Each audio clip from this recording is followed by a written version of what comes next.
Today, as I had told the parties initially, the court is ready to issue its ruling and will do so orally. I will then, at the conclusion of the statement of the decision, instruct one of the attorneys to follow through with the written order. Now, at the last proceeding, when we concluded the evidentiary portion of the hearing on the motion for a preliminary injunction filed by Mr. Chandler, this court had noted that it did not expect that any of the affected parties would be happy with the ruling. And now that the court has come to its decision, I expect that that will remain the case. But I'd like all counsel and parties to rest assured that this decision comes after much thought and consideration.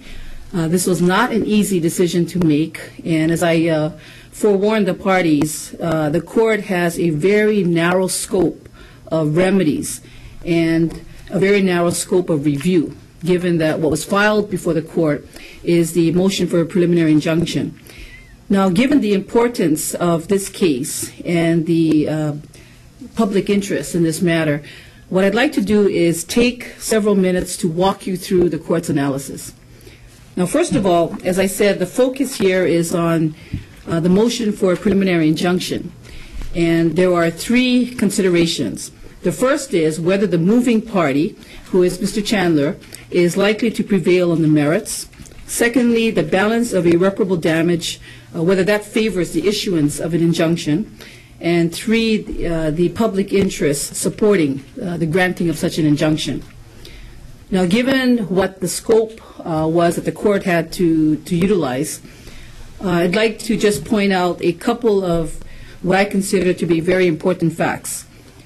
The defendant, in this case Mr. Chandler, first requested a temporary restraining order on July 28, 2008, then again on August 14, 2008, and then again on September 4, 2008, which the court denied, all three. And the basis for the court's denial was predominantly the fact that before the filing of even the first temporary restraining order, the foundation to the Brescia house and the concrete jackets on the burials were already substantially in place. So the court was not convinced that there would be irreparable harm prior to the benefit of a full evidentiary hearing.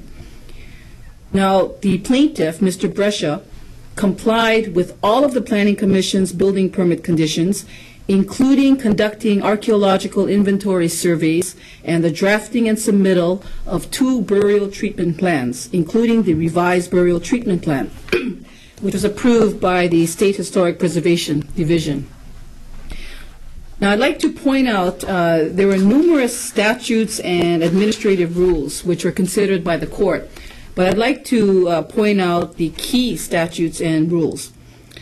First of all, Hawaii Revised Statute Section 6E-13B. This statute provides that any person may maintain an action in the trial court having jurisdiction where the alleged violation occurred or is likely to occur for restraining orders or injunctive relief against the state, its political subdivisions, or any person upon a showing of irreparable injury for the protection of a historic property or a burial site and the public trust therein from unauthorized or improper demolition, alteration, or transfer of the property or burial site. Now, coupled with that is Section 6E-43B, and it states clearly, all burial sites are significant and shall be preserved in place until compliance with this section is met. The appropriate Island Burial Council shall determine whether preservation in place or relocation of previously identified Native Hawaiian burial sites is warranted, following criteria which shall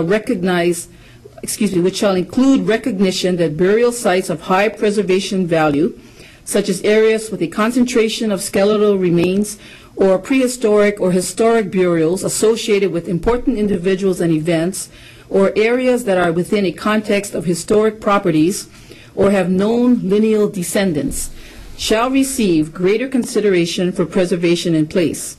The criteria shall be developed by the Department in consultation with the Council's Office of Hawaiian Affairs, representatives of development and large property owner interests, and appropriate Hawaiian organizations. And this is to be done through rules adopted pursuant to Chapter 91.